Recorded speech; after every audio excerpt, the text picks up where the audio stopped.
Bom dia, meu nome é Tavane Ferrarese e aqui conosco está o futuro Ministro da Saúde, Luiz Henrique Mandetta.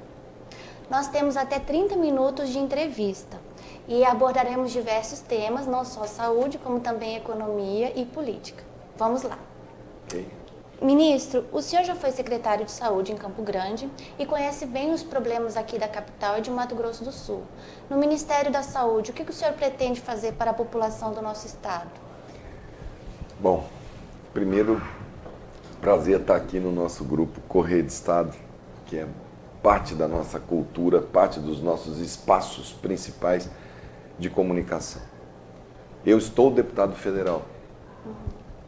Enquanto deputado federal, nos últimos 8 anos, eu venho fazendo análise de praticamente todos os projetos que impactam a área da saúde. Esses 8 anos participando de inúmeras audiências públicas com o tema saúde no nível nacional.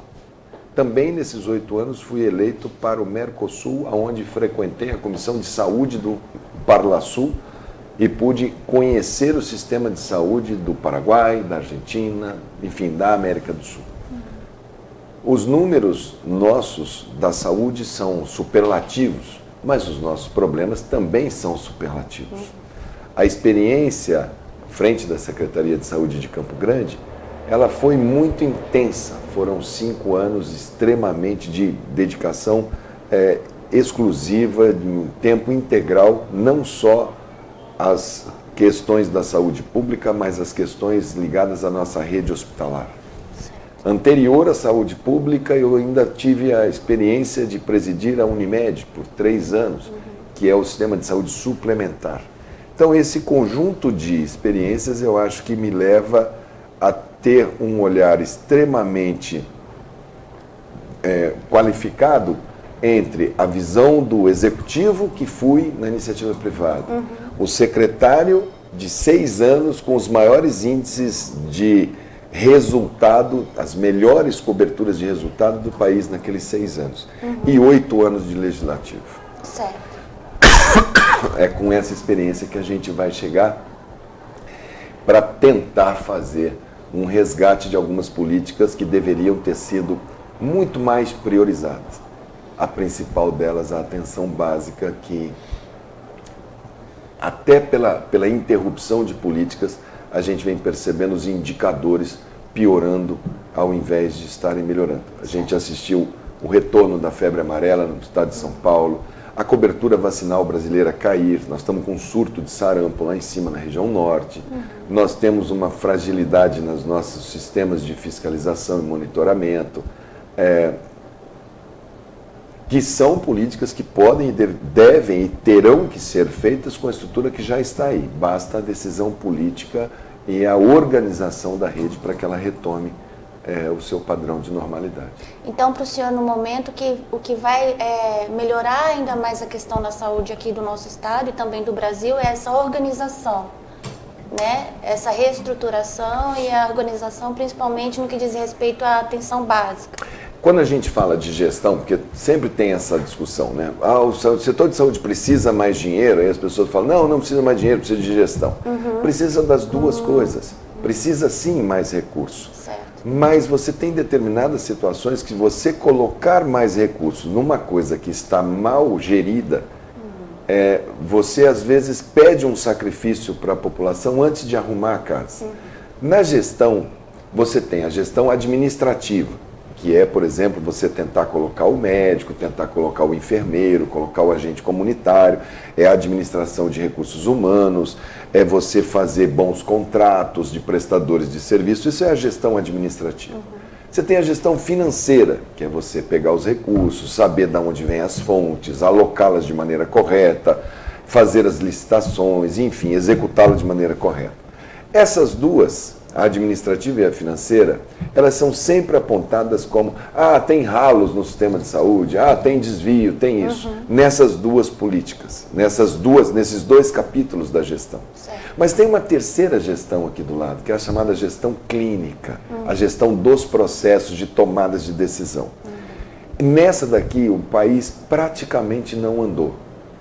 Você praticamente não tem experiências onde você traz a gestão clínica para indicadores de resultado. Vou dar um exemplo para você.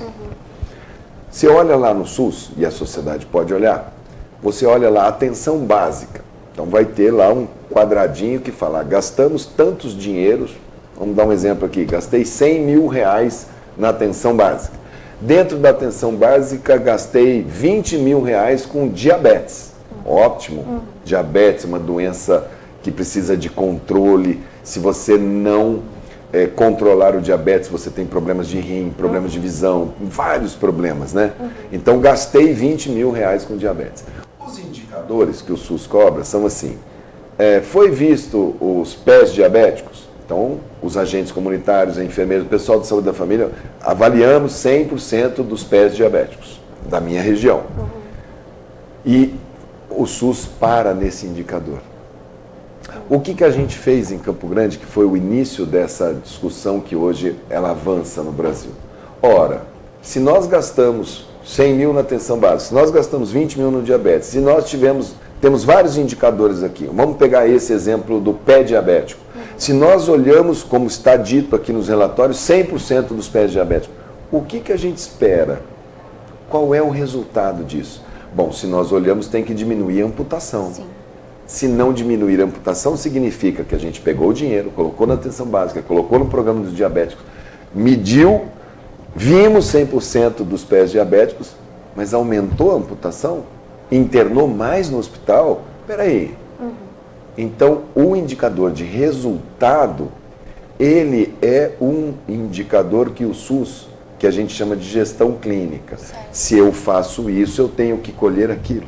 E isso daí a gente andou muito pouco.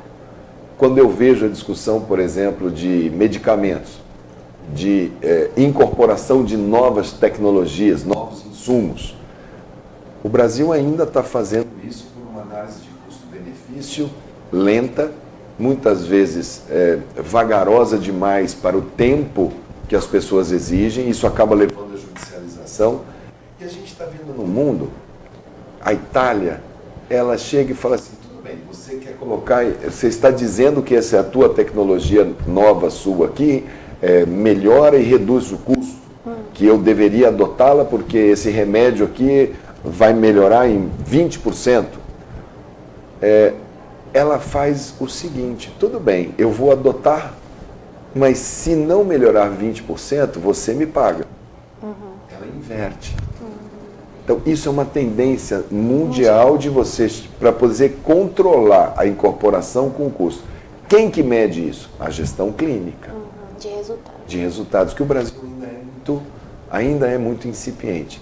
Eu acredito que com algumas possibilidades de nós fazermos isso dentro do cenário de informação em saúde, que é muito ruim no Brasil, o sistema todo é muito pouco informatizado, eu acredito que se nós tivermos mais propriedade para trazermos essa informação dentro de um prontuário eletrônico, dentro de um módulo de BI bom, se a gente começar a trabalhar isso daí, eu acredito que na gestão clínica a gente vai avançar muito na questão do financiamento.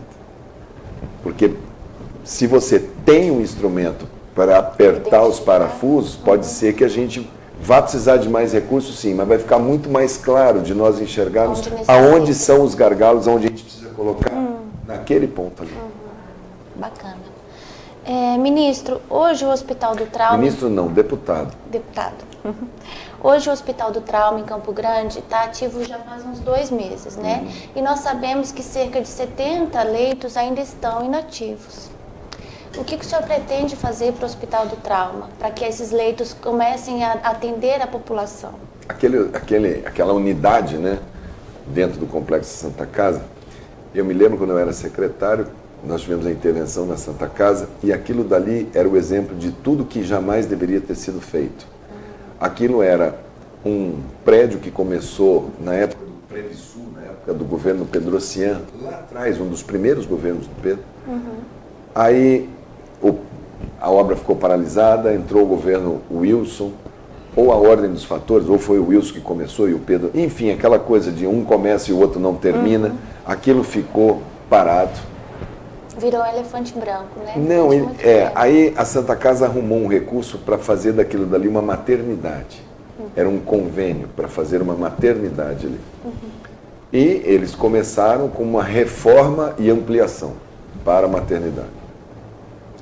No meio do caminho, eles decidiram, lá na Santa Casa, que não mais seria uma maternidade. Só que eles não mudaram o convênio com o Ministério da Saúde. Eles continuaram e começaram a fazer um outro projeto junto com aquilo dali. É óbvio que na hora que chegou uma fiscalização, embargou a obra. E aquilo era mais uma obra marcada para ficar paralisada para o resto da vida.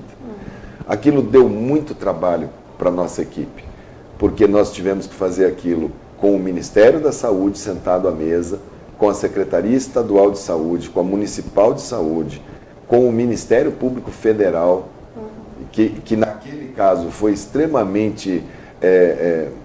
propôs uma saída via TAC. Eu falei, olha, vamos ver os responsáveis daqui para trás, mas vamos concluir a obra. Isso. O Conselho Municipal de Saúde, o Conselho Estadual de Saúde, olha, eles tinham esse recurso para fazer maternidade, mas realmente não tem por que fazer uma maternidade, não é onde a gente está com o déficit. Maternidade Cândido Mariano, mais o HU, mais o regional, a gente tem um bom ponto de equilíbrio na questão da obstetrícia. Agora, o trauma é, obviamente, dentro da Santa Casa, que é o nosso maior hospital de urgência e emergência, esses leitos seriam muito melhor aproveitados para melhorar a política de atendimento ao trauma do que qualquer outra.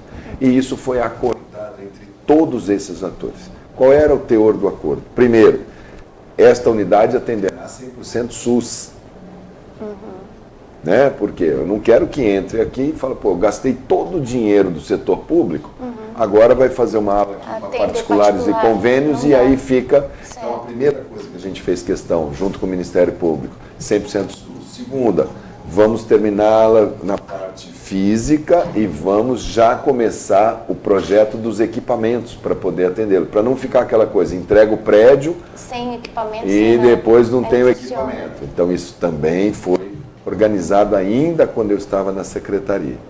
E, por último, ficou a questão do custeio. Quer dizer, como é que nós vamos custear esses leitos novos que surgirão? Não dava para a gente prever isso em 2008, 2009. Olha, quando for para ativar, aí os gestores sentarão para ver o que cada um pode fazer para ativar os leitos. Parece que é nessa fase que hoje estão os gestores da Santa Casa, do município, do Estado e da União. Me parece, até onde eu sei, que já houve o acordo e já foi feito a redação do contrato. O que a gente precisa agora é implantar a rotina do serviço, na sua totalidade. Não dá para ter a carência de espaços que nós temos para atendimento ao trauma e suportar leitos ainda não ativos. Então, aquela unidade terá que trabalhar na sua totalidade. Tem um problema na questão sanitária, da vigilância sanitária. Pois é, o quanto antes que eles... em saúde, você não pode passar por cima de questões que são técnicas, né? Se você errar, se você fizer algum movimento e a vigilância sanitária falar isso, coloca em risco, a gente pode ter um mega problema. Mas, assim, espero que seja sanado. Parece que a parte de custeio eles já encaminharam, parece que isso já chegaram a um ponto.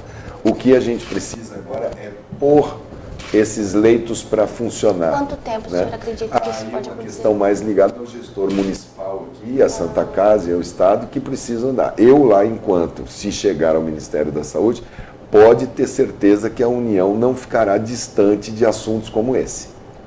Pode ter certeza que nós estaremos muito perto para a gente saber. Não, e se está vindo dinheiro federal, aí me afeta também. Aí ou funciona ou diz por que não tem que ter o resultado. Alguém vai ter que ser devidamente orientado a trabalhar e colocar os leitos para funcionar. Tá. Falando em Santa Casa, né, que é uma obra da Santa Casa, sabemos que hoje a instituição tem uma dívida de 210 milhões.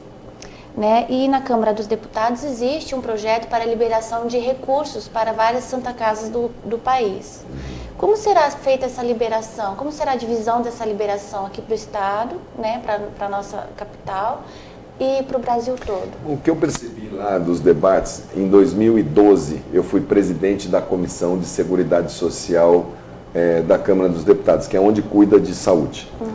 Naquela época, naquele ano, eu montei a maior subcomissão daquela comissão para analisar a dívida das filantrópicas. Nós trabalhamos 10 meses, pegamos esse relatório e tornamos esse relatório público a toda a sociedade. Então, em 2012, nós concluímos que o setor todo tinha uma dívida aproximada de 15 bilhões. Nossa. E que estava crescendo esta dívida a uma razão de 1 bilhão e 300 milhões ao ano. Que corresse o risco de ir ao BNDES para alocar aquele recurso. Certo. Então, elas vêm passando por uma série de dificuldades. Me parece muito claro que o último que nós votamos agora, que é a possibilidade da renegociação da dívida para longo prazo, quer dizer, esticar o tempo dessa dívida, isso já foi feito, dar essa possibilidade. Agora, no mês passado, nós votamos a possibilidade do custo deste dinheiro, que hoje ela pega no mercado para essa dívida, ela pega 20%, 22% no mercado, dela poder pegar esse recurso via o dinheiro FGTS, que foi o que nós votamos, que cairia esse custo de 22 em média para 8, 9. Isso foi votado. Me parece que depois da votação, o governo federal, os agentes financeiros falaram que não iriam operar daquela maneira, parece que fizeram outra medida provisória para aumentar isso de 8 para 11. Então a gente precisa olhar se isso vai ser viável para as filantrópicas ou não. Alguns exemplos de filantrópicas que estão 100% equilibradas, exemplos de filantrópicas que estão com a saúde financeira muito correta, e que estão fazendo avanços, abrindo alas novas. Você pega aqui o Hospital de Câncer de Barretos, por exemplo, ela é uma filantrópica que ela está expandindo as suas ações, ela é 100% SUS, a gente sabe o tamanho da escala. Então você tem algumas experiências de gestão em filantrópicas. A Santa Casa de Porto Alegre é um primor, ela funciona muito bem. Você pega na mesma cidade a Santa Casa de Porto Alegre recebendo 300 milhões e um hospital federal recebendo 1 bilhão, e a Santa Casa com 300 milhões faz muito mais do que um hospital público. Então, nós precisamos pegar também dentro desse meio os bons exemplos de gestão que tem, né? São uma experiência de 500 anos de gestão de rede de saúde que existe nas Santas Casas. Isso não são... fora o movimento Santa Casa mundial no Portugal, que é muito internacional, é muito forte, trazer as boas práticas de gestão também para aqueles que eventualmente estejam com a gestão mais deficitária, e procurar com muito diálogo, com os números à mesa, procurar 2 objetivos. O que foi acumulado na dívida daqui para trás, isso é um problema. 2, adianta eu sanear isto aqui, mas as determinantes que fizeram essa dívida chegar aqui continuarem, nós vamos enfrentar esta dívida e vamos gerar uma outra no dia seguinte. Então, são dois assuntos. A dívida daqui para trás, que é o que eu tenho visto algumas tentativas, olha, aumenta o perfil, vamos lá, pega um dinheiro mais barato. Mas o que é que está determinando esta dívida? Será que é realmente o preço que o SUS paga aos insumos hospitalares? Será que são, dentro dessa cesta de precificações, por exemplo, os leitos de CTI? Será que são eles que efetivamente... Será que é o paciente de alto custo? Né? Um paciente que entra no hospital politraumatizado ou queimado de grande superfície corporal, será que é esse paciente que é o problema? Ou será que é o paciente da clínica médica? Então, o Ministério olhar e fazer o seu olhar e sentar com eles para tentar dar um ponto de equilíbrio para esses contratos. Eu acho que isso daí a gente tem a maior boa vontade de enfrentar. E os instrumentos, as ferramentas, as políticas que surgirão, elas vão surgir exatamente de um governo que quer sentar à mesa e dar transparência. Tudo claro, tudo aberto. Se um hospital filantrópico com 100 atende 100 pessoas e o outro filantrópico com 100 atende 5 pessoas, eu preciso saber o que é que está acontecendo, né? Vamos tentar ser mais homogêneo, ser mais igual. Vamos pedir, pelo menos, que elas trabalhem com o mesmo formato de prestação de contas. Elas são certificadas, tem o CEDAS, que é o certificado de filantropia. certifica, mas nós precisamos estar mais próximos para saber se mantém a certificação, se estão realmente fazendo aquilo que a União abre mão de recursos para poder fazer com que esse sistema exista. Mas vai ser uma luta enorme. Eu imagino. Ministro, hoje, né, com a saída de Cuba do programa Mais Médicos, né, nós tivemos um déficit aqui em Mato Grosso do Sul de 115 profissionais, certo? Como distrito sanitário, né, especial indígena. E agora 29 médicos assumiram os postos de trabalho. Ontem, inclusive, foi o último dia do último médico de Cuba, ele foi embora. Né? E como que a gente vai fazer para atender esses lugares, como Tacuru, como Amaral Moreira, como que será feito o atendimento desses lugares que ficaram sem os médicos cubanos e também aqueles médicos que saíram da saúde da família, do programa da saúde da família? Olha, esse desafio de como levar, eu não gosto nem de falar o médico, mas levar a saúde, porque vai o médico, tem que ir o agente comunitário, tem que ir o enfermeiro, tem que ir a nutrição, a psicóloga. A saúde é um saber muito amplo, né? De você levar para um país continental como o nosso, com as nossas grandes diferenças regionais, isso é um desafio monumental para o Brasil e vem sendo um desafio para o mundo inteiro. A Inglaterra, um país de primeiro mundo, ela... Bem menor, uma ilha, com as cidades muito mais homogêneas, ela sempre está procurando alternativas para como levar profissionais para determinadas áreas do Reino Unido onde ela tem dificuldade. Você tem 3 maneiras. Os estados se resolveram, a grosso modo. O sistema americano, que fala, o mercado regula. Estados Unidos é assim, então você olha lá, de repente no Alasca, uma área super fria, difícil, pouca luz solar, difícil escola para os filhos, enfim, comunidades isoladas, eles oferecem inúmeras vantagens financeiras, enfim, para poder ver se atrai o cidadão para lá. É o sistema mercado. Qual é o problema do sistema mercado num país como o Brasil? Você tem essas cidades que são muito frágeis para enfrentar um mercado concentrado como está. Então, ela não tem o que propor. Às vezes a gente vê, o município propõe 30 mil, 40 mil para um determinado médico e eles não vão. Perderam a credibilidade, porque esses municípios são tão frágeis que ele não aguenta gastar. Ele paga o primeiro mês, no segundo mês ele fala, de 30 eu queria pagar 20, de 20, 10, de 10, 5, então não ficam. Né? Tem um aspecto político local, enfim, o mercado sozinho, a lei de mercado não resolve as nossas diferenças. Aí você tem o Estado, igual ao sistema de saúde europeu, né? Onde o Estado tem o dever e a população tem o direito à saúde, que é o nosso. Certo. O Estado tem que propor. Se o Estado tem que propor, qual é a proposta do Estado brasileiro para levar a saúde para esses lugares?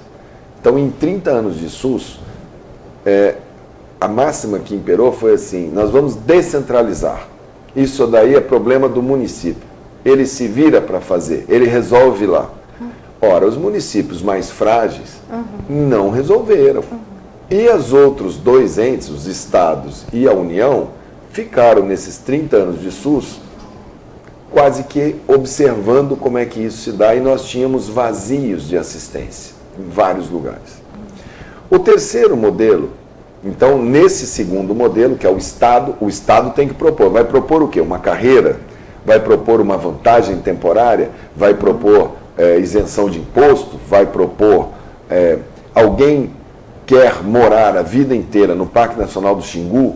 Vai ser a carreira de Estado para aquela área? Não, olha, o Parque do Xingu nós vamos fazer igual a gente faz, fica 15 dias, aí volta, fica o outro 15 dias, volta, não vai poder ter uma fórmula única para um país tão complexo como o nosso.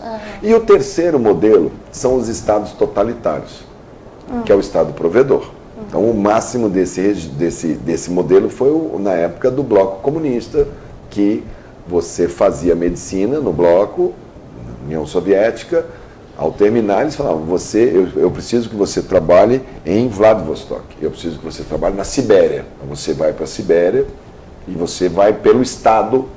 Então a força do Estado distribui as pessoas não têm muito a condição do seu arbítrio.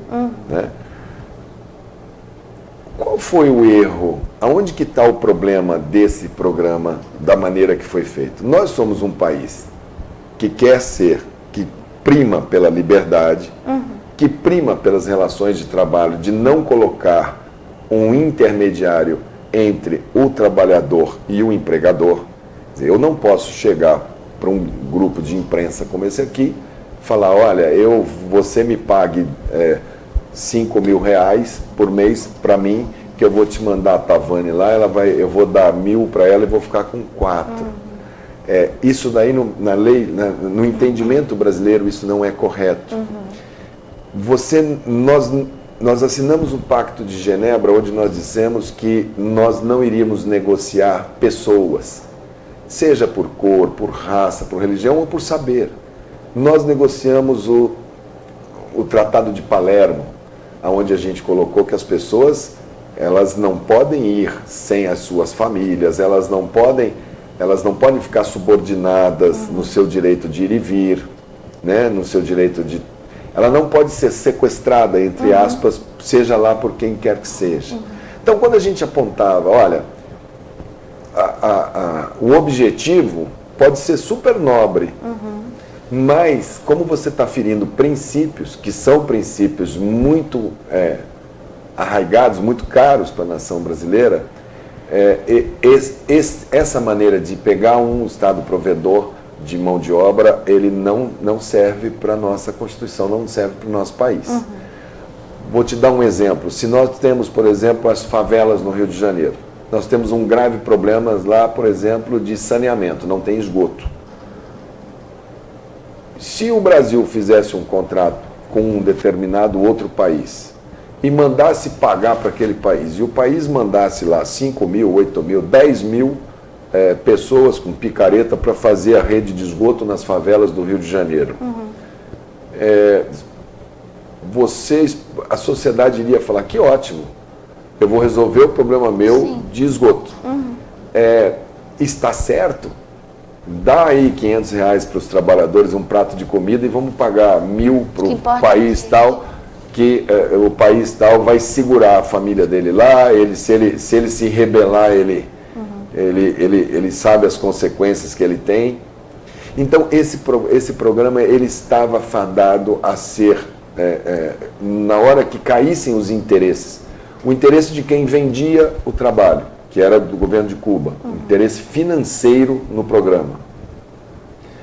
Se você colocava 15 mil médicos cubanos, com o Estado cubano ganhando em torno de 10 mil reais por médico, né, você teria ali um bom recurso anualizando, né, de 150 milhões ao mês, você teria 1 bilhão, quase 2 bilhões, no tempo que durou esse programa, o Brasil mandou uns 7 bilhões e 200 milhões para Cuba, então você tinha um interesse financeiro muito explícito. E você tinha um interesse ideológico de eleição, daquela coisa à esquerda, aquela coisa romântica de Cuba, que é muito bacana, né?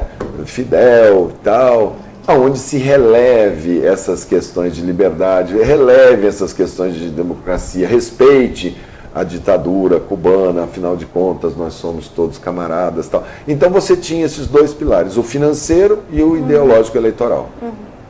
Cuba nunca fez um convênio com o Brasil, fez um convênio com o PT.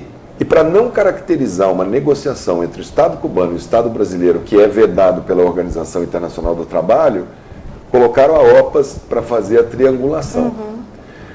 É tão frágil essa metodologia que o dia que Cuba... o Jair Bolsonaro foi eleito presidente do Brasil.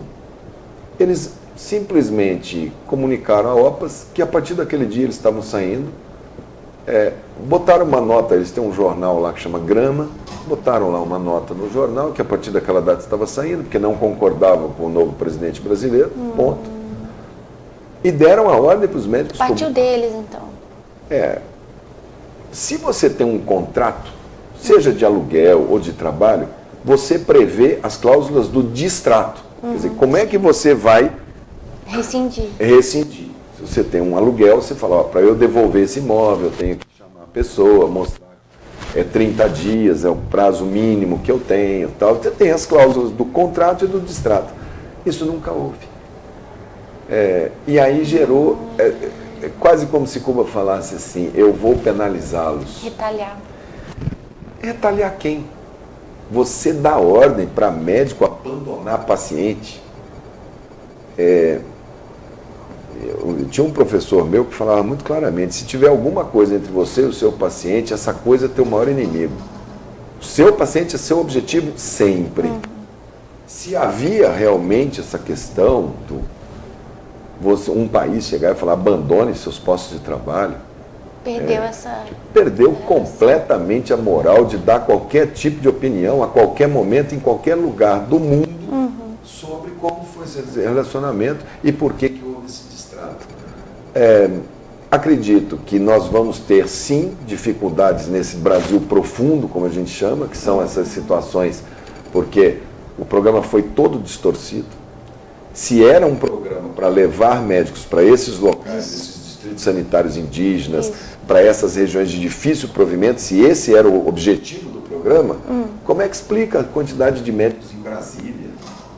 A cidade aqui no Paraná, Ponta Grossa, 53 médicos cubanos. Eu conheço Ponta Grossa, uma cidade extremamente agradável.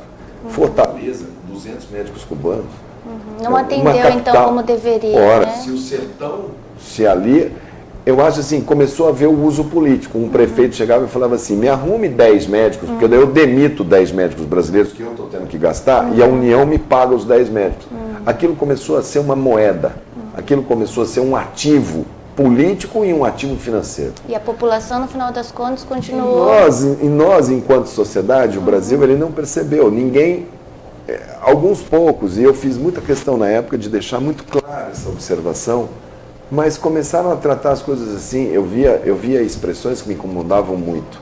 Eu via prefeitos chegarem para mim e falarem assim, não me tire meus 4 cubanos. Eu falava, o senhor gosta muito? Gosto, porque eles não saem, eles não reclamam, eles são obedientes e eu não gasto nada. Isso me deixava sempre olhando e falava assim, será que ele não vê que esse cubano é um homem, é uma mulher? Com família. Com família. Será que ele não percebe que atrás dessa solução política dele existem valores, existem conceitos que a sociedade brasileira deveria estar... Será que a sociedade brasileira relevou isso tudo? Será que a gente esqueceu como é que as coisas se deram? Vai ser desafiador? Vai. Vamos ter dificuldades? Vamos. Mas como que o senhor como o mundo inteiro preencher tem. Essas Aí lacunas? a gente vai sentar e falar assim, como é que a gente vai preencher? Primeiro, dos médicos cubanos, agora eram 8.000 vagas, como tinha uma enormidade de vagas colocadas em cidades como Salvador, Vitória, cidades, você tinha cidades com IDH alto, mas aqui ele tinha que atender dentro dessa comunidade que o prefeito tem dificuldade. Tá, vamos mapear quais são as áreas vermelhas. Vamos começar lotando as pessoas pelas áreas críticas. Ao invés de lotar as pessoas... Sabe qual foi a primeira cidade a ser escolhida? Brasília. A primeira que acabou as vagas. Eu conheço Brasília. Asfalto para tudo que é lado. Uma cidade, capital da República. Relação médico por habitante altíssima. Lógico que... Agora, e o nosso distrito lá de Itacuru? Então, primeira coisa, começar o processo seletivo por eles. Falar, a prioridade do governo federal é nessa. Vamos lá no Vale do Jequitinhonha. Vamos lá na comunidade ribeirinha. Vamos lá. Como é que fica? Esses que são... imagina, de um contingente de 8.000, faltaram 128. Né? Você tem como alternativas as próprias convocações, que são feitas hoje dentro do Brasil. Você tem, por exemplo, um desses distritos sanitários é em Amambai. Amambai é uma área que você tem toda a condição de via. Nós temos o nome de uma unidade militar ali de falar, olha, pontualmente eu resolvo isso daqui com os médicos brasileiros. Até porque acho que vai ter alguns dias, se eu não me engano, agora que foi o último cubano foi embora, né? Agora eles vão abrir para brasileiros formados no exterior, sem CRM. Isso. Só aqui na região de Paraguai e Bolívia, aqui, ó, só nesses dois países, as informações que a gente tem é que tem 100 mil brasileiros entre formados e formandos, querendo entrar dentro do país. Tentando liminar, empurrando para entrar para cá. Por que que isso se deu? Sem o revalida, inclusive. Por que que isso aconteceu? Quando o governo do PT começou a dizer, olha, falta médico no Brasil, dando aquilo quase como se fosse um alarme, países como o Paraguai e a Bolívia, a abertura de faculdades de medicina, elas não obedecem a alguma lógica assim, de Estado. Aqui no Brasil você tem uma lógica de Estado. Só em Pedro Juan Cabaleiro, que é aqui, divisa aqui com Ponta Porã, a informação que a gente tem é que tem 9 faculdades de medicina, que são 8 ou 9, numa cidade como Pedro Juan, que a gente que mora aqui conhece e vê como é que é a dinâmica. Sabemos. E ao mesmo tempo que você tem uma universidade, como é a Universidade de Assunção, que é muito boa e que está lá formando bons profissionais para o Paraguai há muitos e muitos anos, que tem estrutura, que tem laboratório, que tem professores, que tem gente com mestrado, com doutorado, que tem publicações, mas é muito assimétrico. O desafio é você formar um profissional que você tenha um standard. Qualidade, né, igual. Pelo menos, minimamente, você deu aquilo dali. Esses países não têm. E aí? Você, como consumidora de saúde, você está andando com o seu carro, uma pessoa passa mal, você está numa cidade que você não conhece ninguém, você entra num posto de saúde, você entra num pronto-socorro, você não entra ali dentro e fala assim, por favor, eu gostaria de saber onde é que o médico é formado, me dá aqui os documentos dele que eu vou checar. Não, você pressupõe que alguém analisou e falou, olha, este é adequado. Acabamos de ver, o presidente Jair Bolsonaro estava no meio de uma caminhada política, sofreu um atentado criminoso, um atentado político, né, ao meio da rua, com todas as câmeras ligadas, um ferimento à faca profundo, foi carregado dali para dentro de uma santa casa, entrou naquele pronto-socorro, ali não tem como escolher, ali não tem como falar, peraí que eu vou... Não, caiu numa equipe com anestesia, com bloco cirúrgico, com cirurgião geral, procedimento ótimo. Por quê? Porque a gente tem uma série de pessoas antes, requisitos. Esses daí nós não sabemos. Entendi. Então isso vai ser um processo de risco. A lei hoje autoriza o governo a fazer isso. Depois que esses daí, se eles não completarem essas vagas, depois você ainda tem os estrangeiros, que daí seriam os cubanos. Os cubanos que ficaram, que desertaram. Quantos são? Tem vários desses médicos cubanos que estavam no programa que, por motivos pessoais, teve gente que casou com brasileira, tem filho. Essas pessoas vão pedir asilo. Inseridas novamente na Nós saúde. vamos ter que chamar e falar assim, bom, então vamos lá, como é que você vai certificar que essas pessoas têm condições? É isso que eu queria Vamos perguntar pro fazer senhor. um Isso. programa de revalidação de diplomas em serviço. Vamos fazer isso de uma maneira que possamos fazer com o Conselho Federal de Medicina, que é a autarquia federal, ela não é uma associação, ela não é um associativismo, ela é o braço do governo federal para essas questões cartoriais de documento. Vamos dialogar e saber como é que faremos. Vamos sentar com o MEC. Essa fórmula, essa fórmula do... Ele deixou de lado esse revalida até para atender nesse momento, né, essas lacunas. E aí o senhor pretende então... Eu acho que o que eu estou dizendo aqui para você, que eu fiz essa volta lá atrás, é que isso daí é um programa de improviso, os motivos deles foram financeiros e eleitorais, acabou dando no que deu, bagunçou todo o mercado de profissionais da América do Sul, por conta dessa abertura desenfreada. Faculdades. Existe hoje, no Brasil, formando esse ano 26 mil médicos brasileiros, Nós temos aí um contingente enorme com FIES, que são endividados por parte da União, tem dívida com a União. Nós temos, cada ano, né, porque nós estamos formando 25 mil, mas o vestibular de medicina esse ano já oferece mais de 30 mil vagas. Então nós vamos chegar a formar 30 mil, 32 mil por ano.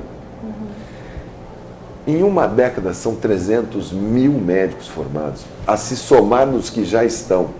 Então, a questão de oferta de médicos, mão de obra de médicos dentro do país, ela me parece que agora o que o governo tem que fazer é ele dar uma oferta permanente.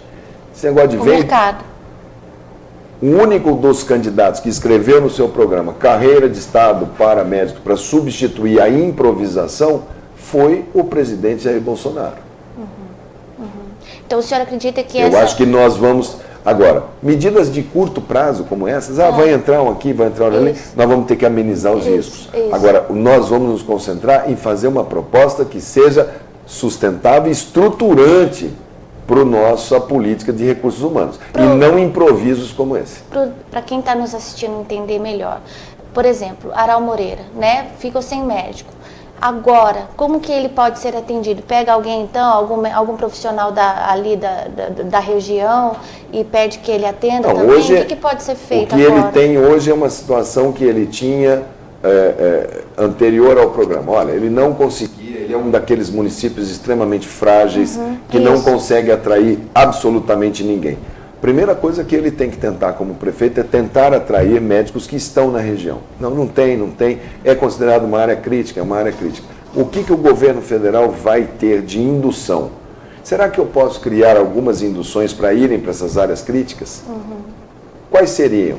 Esses médicos que estão todos endividados com o FIES, será que a gente poderia acoplar nesta bolsa que é dado, poderia acoplar também um abatimento do FIES? Isso poderia ser interessante?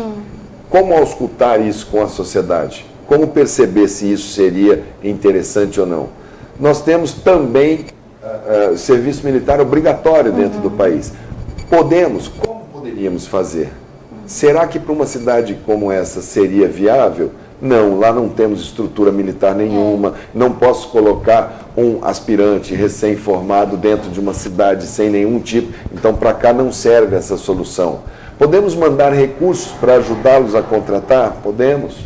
Enfim, o nosso desafio é termos uma política de recursos humanos onde a gente consiga dar uma solução permanente no tempo para um país tão desigual. Eu não vejo... por exemplo, por que nós tínhamos que ter médicos cubanos em Campo Grande? Eu fui secretário daqui 6 anos. Eu peguei essa cidade aqui com 18 equipes de saúde da família e entreguei com quase 100, 80 e poucos. Como que nós fizemos? Fizemos com concurso público. Tivemos dificuldades? Tivemos. Por que Campo Grande chegou a um determinado momento que precisava ter? Nós temos área de exclusão social aqui dentro? Nós temos favelas, lugares impenetráveis? Não temos. Nós temos um trânsito que você vai nessa cidade para qualquer lugar, a tempo e a hora. Então, essa distorção, ela criou uma distorção dentro deste mercado que agora vai ter um período de reposicionamento. Então, os médicos, o que eu estou vendo dessas lotações é um reposicionamento da força de trabalho habilitada e certificada nacional. Aí nós vamos ver no final aonde são os buracos de assistência verdadeiros. Olha, são nos distritos sanitários indígenas, então vamos lá. Por exemplo, uma coisa estruturante a longo prazo. Será que não seria interessante nós termos nessas cotas para essas comunidades, para indígenas dessas comunidades que possam fazer o curso para exercer a medicina dentro dessas comunidades? Será que para ele não é muito mais fácil morar, conviver, entender a cultura, entender a linguagem? Sim, né? E por que a gente não utiliza esses conceitos para situações permanentes? Nós temos uma universidade estadual fazendo curso de medicina aqui em Campo Grande, nós temos 2 universidades federais, sendo que uma tem campus em Campo Grande, em Três Lagoas, outra aqui, e nós vamos continuar reclamando que falta médico em Aral Moreira? Onde estão as nossas possibilidades. Se você tem os 400 formadores e mais uma universidade particular, e me parece que com outras querendo abrir faculdades locais, em Corumbá. Tá, vamos abrir 200 mil faculdades de medicina e não vamos ter uma proposta para o cidadão ir para a cidade de maior dificuldade? Aí tem que entrar o município, tem que entrar o Estado, tem que entrar a União. E é como o senhor falou, né? Tem que primeiro começar a atender esses locais, né? Que as vagas abertas atendam mais esses locais e depois concentrem. Inverter, né? Exatamente. E deixar os locais que têm mais musculatura, mais condições, falar assim, ó, eu vou te repassar o recurso para você não falar que você... Vou te garantir o recurso que eu lhe dava, mas construa né, a sua solução de recursos humanos. Eu posso lhe ajudar pontualmente, mas não ser uma agência fornecedora de médicos que não têm direito a abrir a boca, no caso, contratando no mercado internacional mão de obra de Estado para Estado. Entendi. Então a gente vai ter que ir lá na Coreia do Norte, lá no João Mil. Ministro, agora vamos falar um pouquinho de economia. A Comissão Especial da Câmara dos Deputados analisa a proposta de reforma tributária para tirar esses impostos, vários impostos que nós temos. Tem sido o grande debatedor. E fazer um imposto único, né? Se eu não me engano, o senhor é autor de uma proposta de arrecadação que integra os fiscos estaduais e municipais. Como que o senhor vê essa... Não sou autor dessa proposta, não. O que a gente sempre constatou em toda essa parte tributária é a quantidade, o tempo que um empreendedor gasta com contadores, com contabilidade, para fazer frente a essa enorme quantidade de tributos, taxas. Isso. Essa você recolhe aqui, burocracia, DARF, guia tal, e esqueceu uma, sua empresa está inviabilizada. Então, empreender no Brasil com essa proposta tributária que está aí é um desafio dos maiores do mundo, né? Então, essa discussão sobre imposto simplificado, sobre imposto unificado, ela já teve os seus altos períodos de extremo aquecimento, depois seus vales, não vai ser. Ela volta agora, e é normal que ela volte nesses momentos onde você tem releituras, né? Onde essa reforma tributária foi sendo gestada dentro da Câmara, tem inúmeras proposituras, e o resultado que a gente espera é que a equipe econômica do nosso presidente possa traduzir o anseio da sociedade, é que ter uma maior facilidade para enfrentar a burocracia da parte tributária, um ponto de equilíbrio entre os estados, que os governadores são extremamente ciosos das suas dificuldades e que precisam estar à mesa, e os municípios, que é onde as pessoas moram, onde tudo acontece, que no Pacto Federativo me parece o elo menos prestigiado por tributos.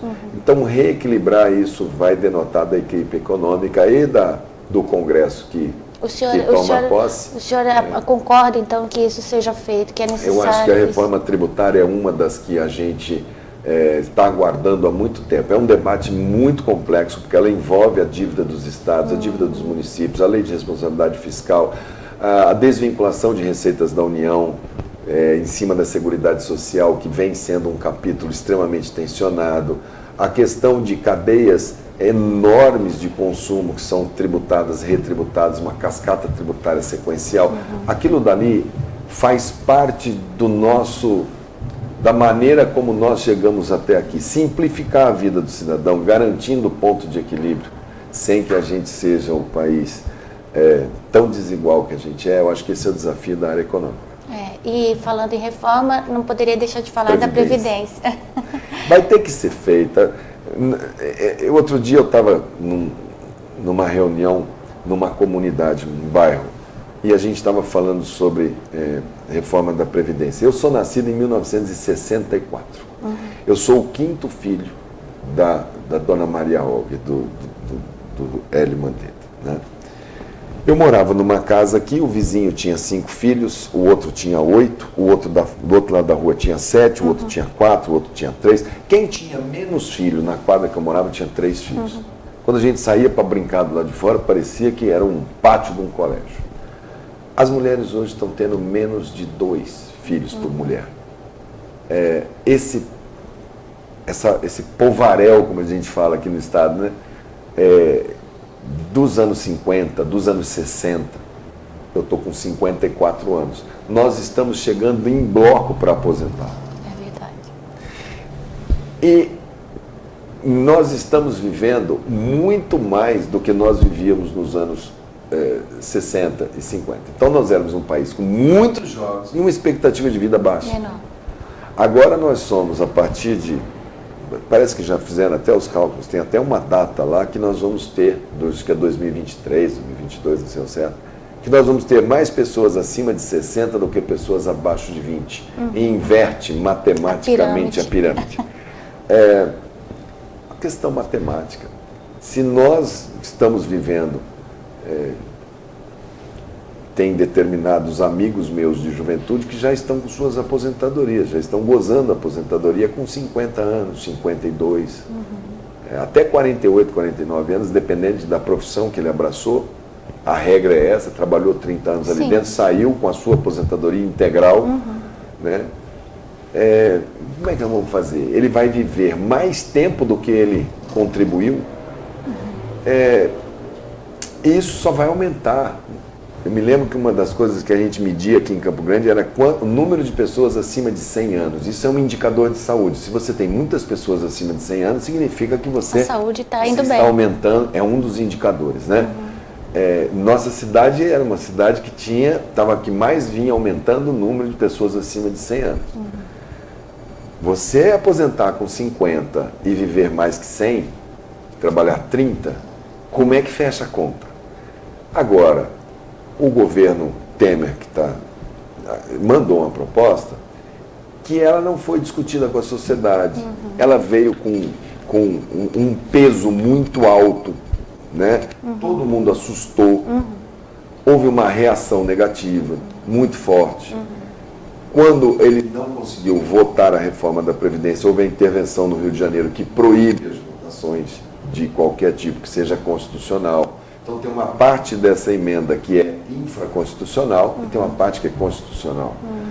Então, quando iniciar o próximo Congresso, se ela vai ser votada na parte infraconstitucional, que é como a gente fala, fatiada, vamos votar alguns capítulos, ou se já vai partir para a votação constitucional, isso quem vai medir é como vai ser a percepção das bancadas, dos líderes, da Casa Civil. Essa é a parte da engenharia política que vai ter que traduzir.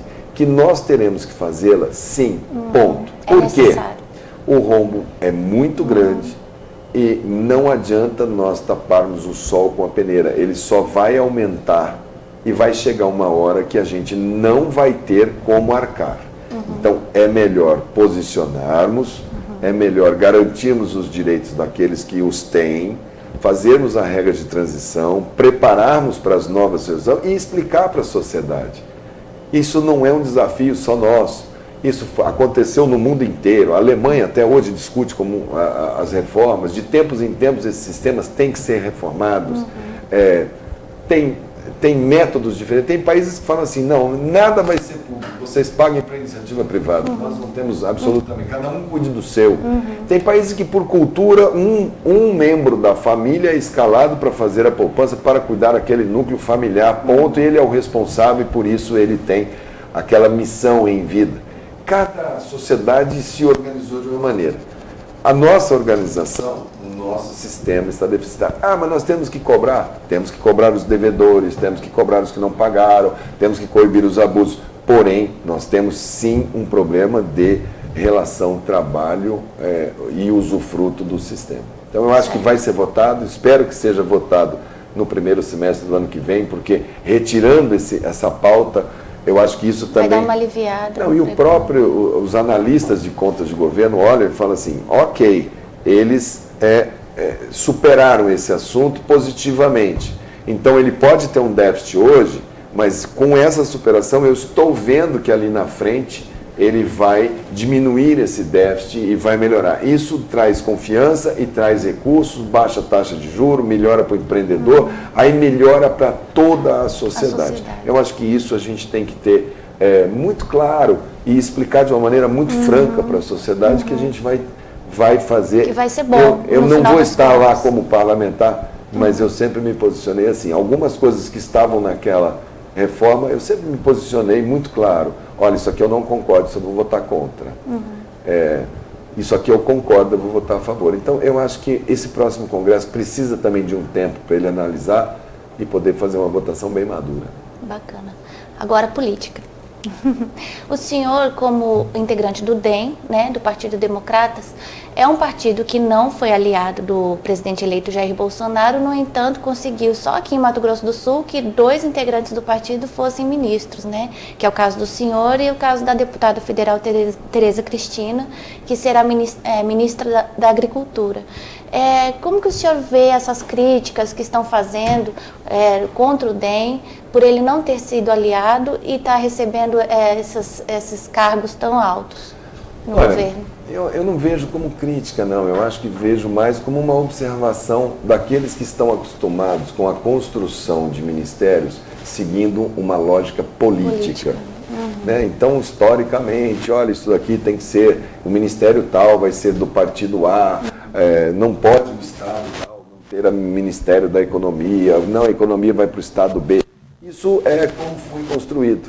Se vocês analisaram como que o presidente se colocou, ele falou, eu vou, dentro do meu olhar, ver aqueles que mais sintonizam com a maneira do que eu penso, da gente fazer uma nova proposta de política para esse país, fazer uma coisa similar ao que muitas nações fizeram quando tiveram grandes crises, que é partir do cidadão em direção aos governos, os governos saberem que eles estão ali para servir aquele cidadão e fazer um pacto com aquele cidadão. Essa é a maneira que o presidente tem deixado muito claro. É a nova política, né, dele.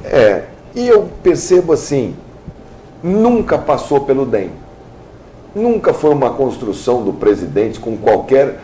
ele ligou para o presidente do partido, ligou para isso, para aquilo. Não. Eu acho que no caso E nós somos um estado periférico. Mato Grosso do Sul, nosso colégio eleitoral é baixo. Nós somos aqui uma bancada de 8 deputados federais. Ele percebeu assim as qualidades da deputada Tereza Cristina, que representa uma frente parlamentar ampla, ruralista, que são pessoas que estão o tempo todo dizendo que querem melhorias nesse setor, que tem uma representatividade. Ele entregou para a bancada ruralista, para que ela trouxesse o nome. Calhou dela ser do DEM. Ela poderiam ter levado o nome, por exemplo, do senador Reis, que é um ícone também do ruralismo do Rio Grande do Sul. Tenho certeza que ele olharia e trataria, independente do Reis ser do PP e ser do Rio Grande do Sul. No meu caso, saúde. Eu tenho sido uma voz muito forte. É muito fácil a pessoa ser de direita, vamos assim dizer, hoje, junto com o presidente. Em 2009, quando eu fui me filiar ao DEM, que o Lula, o PT, tinha 85% de aprovação. Ali que era duro. Ali, quando o presidente falou, nós vamos acabar com o DEM. Ali que o DEM que sofreu aquela ameaça, aquela força da formação de um outro partido para retirar parlamentares da oposição e acabar com o único partido que fazia oposição verdadeiramente ali dentro. Nós ficamos 21 deputados, nós tínhamos tomado posse com 46. Então, assim, nós temos uma posição de coerência dentro dessa lógica do que a gente quer. A gente quer um Estado menor, a gente quer uma solução tributária mais justa, mas menos pesada. A gente quer que as pessoas tenham livre-arbítrio das suas vidas e possam usar. E a gente não abre mão de algumas políticas de Estado que a gente reconhece como essenciais para uma nação, como é o caso de saúde, como é o caso de educação, que elas sejam feitas com o maior profissionalismo, com a maior capacidade de gestão possível para devolvermos para o cidadão a parte que cabe ao Estado na organização dessa sociedade. Esses quadros foram se formando no tempo dentro de um partido que era o partido que tinha essa proposta desde sempre. Essa é a nossa proposta.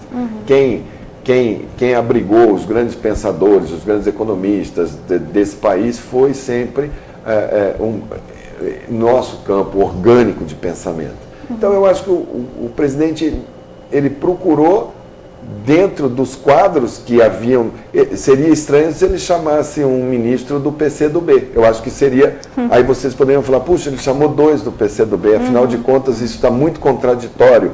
Ele está pregando, é natural que nos quadros do partido ele encontre pessoas que estão na vida pública, que fizeram o contraponto muito forte com aquela política da esquerda e que agora podem colaborar com o governo dele. Eu percebi muito mais dessa maneira.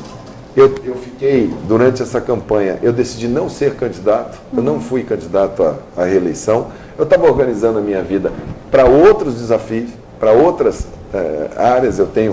Não tinha conversado com ele sobre essa possibilidade? Não, eu tinha na época da pré-campanha, lá atrás, eu tinha conversado com ele, tinha dito algumas ideias. O meu gabinete é muito perto do gabinete do presidente Jair Bolsonaro, então a gente já se conversou muitas vezes, mas nada que tenha sido assim, olha, foi dramático na construção. Não, foi muito pouco. Mandei algumas sugestões para a equipe dele que estava formatando.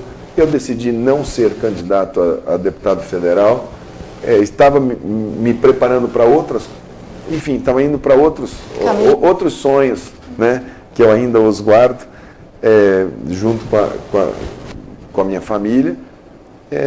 Quando ele me chamou, ele falou, olha, vamos retomar essa caminhada. Eu falei, então vamos, é um desafio da minha geração.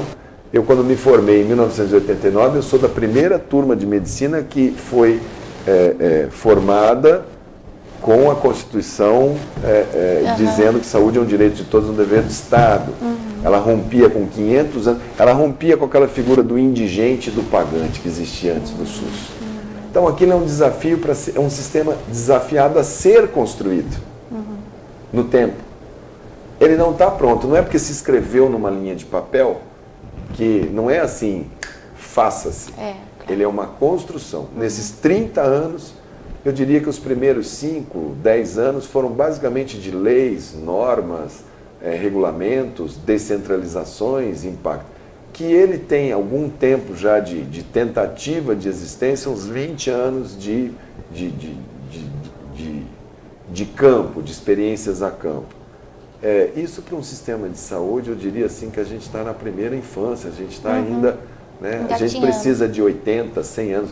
Precisamos de uma geração inteira que nasça, viva e encerre o seu ciclo nessa vida inteira dentro do sistema de saúde. Ele tem vários ganhos, tem muitas dificuldades, mas ele tem vários exemplos que a gente está no rumo certo, mas que a gente precisa corrigir algumas coisas e interpretar os desejos da sociedade de uma maneira mais ágil. Bacana. Outra coisa, ministro. Como integrante do governo Bolsonaro, a gente está vendo, o senhor pode falar um pouquinho para nós, como que tá sendo vista essa relação dentro do PSL, que é o partido do presidente eleito, né, com a Joyce Hasselmann, que é a deputada eleita de São Paulo, que está discutindo com o filho dele, o Eduardo Bolsonaro. Como que o senhor enxerga assim, essa discussão dentro do partido do Jair? Não, a gente não tem essa obsessão de enxergar o partido A, B ou C. Todos os partidos têm as suas questões internas, enfim, são naturais. Elas ocorrem nesses momentos de transição, elas são amplificadas, né? Não acredito, acho que isso daí está todo mundo construindo agora seus espaços, é uma coisa muito natural.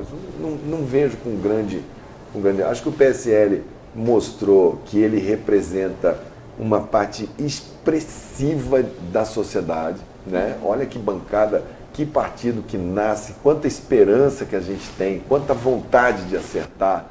Olha o que o brasileiro falou para os demais partidos, eu não quero mais vocês, eu vou, é com esse que eu vou. Então eu acho que ali tem muitos líderes, tem muitas pessoas que têm uma capacidade de comunicação fantástica, que agora eles vão, a partir do momento que eles vão perceber o tamanho da construção aqui na frente, que precisa de todo mundo, tenho certeza que eles vão estar sempre somando para esse país ir para frente, que é o que movimentou todos eles. Aqui no nosso estado, eu achei magnífica a vitória eleitoral da Soraya Tronic, achei fantástico, quer dizer, ela rejuvenesce, ela dá um ar novo, ela traz uma mulher moderna, uma mulher que trabalha, uma mulher que milita, uma mulher que tem cultura, que vai chegar no Senado. Lógico, ela vai chegar lá, leva um tempo de ambientação, mas tem certeza que vai ser uma magnífica senadora para o Mato Grosso do Sul. Tem o meu colega, doutor Luiz Ovando, que é um gentleman, é um cara que conhece tudo de atenção básica. A vida inteira, se você pegar o doutor Luiz Ovando, temos que valorizar o clínico. Temos que valorizar o clínico, professor de clínica médica, professor de semiologia, de toda uma geração do Estado. Ele poder sentar lá na Comissão de Seguridade e dar a contribuição dele pelo PSL, tenho certeza que vai ser um banho de cultura para todo mundo. Então o senhor não vê então como uma fragilidade, algo que possa enfraquecer o governo? A Câmara é uma fotografia 3x4 da sociedade brasileira. A sociedade brasileira mandou 513 deputados federais para lá. É natural que você comece com distâncias, mas com o tempo você vai se posicionando, as pessoas vão entendendo, e que cada um ali dentro, cada um tem o seu papel, tem a sua importância, não tem nenhum maior que o outro, e vai tendo esse protagonismo que todos querem ter na construção desse novo Brasil, que vai ser uma luta absolutamente gigantesca, não só dos deputados. Eu acho assim, espera-se sempre muito dos deputados, dos senadores, dos ministros, do presidente, mas vai ser uma luta da sociedade consigo mesmo. A sociedade vai ter que se encarar no espelho com seus problemas e falar, peraí, tem uma parte dessa história que é minha. Que é minha. Eu tenho que resolver. Que é com o meu núcleo familiar, é com o meu bairro, é com a minha rua, tem coisas que eu tenho que resolver, como que nós nos relacionamos com essa nação chamada Brasil. Por fim, eu queria perguntar para o senhor como que está sendo feita a formação da sua equipe. O senhor vai levar para o Ministério alguém aqui de Mato Grosso do Sul? Já tem alguns nomes? Está conversando com algumas pessoas daqui? Não, o critério assim, que eu vejo... Eu trabalhei com equipes fantásticas. Eu trabalhei com pessoas maravilhosas. Minha vida inteira, se eu consegui algum êxito em algumas políticas, foi porque eu trabalhei com equipes fantásticas. No Ministério, a gente vai procurar alguns critérios, assim, experiência, passagem dentro do sistema, reforço de conceitos. Se for daqui, se for de Cuiabá, se for do Rio Grande do Sul, se for da Bahia, tanto faz. O que a gente quer é formar um time harmônico, de qualidade, que possa dar o melhor de si para responder para a sociedade da maneira mais intensa, mais permanente, mais transparente aquilo que ela nos questiona. Mas o senhor já está procurando? Não estou trabalhando com o critério de nomes locais ou nomes regionais.